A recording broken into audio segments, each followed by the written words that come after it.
The other thing is one of my biggest concerns is the deficit. So I think if you're going to extend and add new tax cuts, you should couple them with cuts in spending. Instead, we're coupling them with increases in spending, and I think that's the wrong thing to do.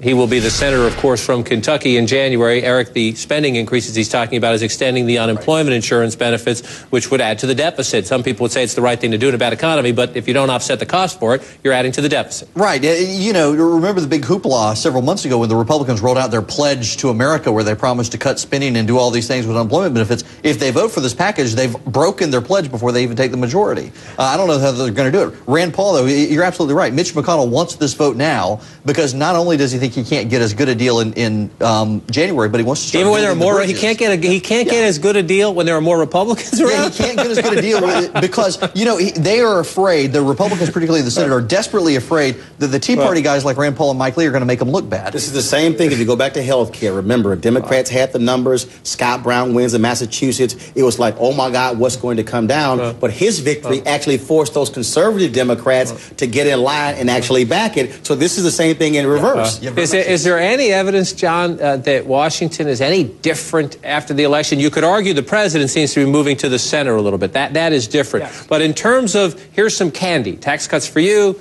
spending, again, maybe important spending, unemployment insurance benefits for people who need it, that might be important spending, but you're not cutting anything in the government to pay for it. It is deficit spending.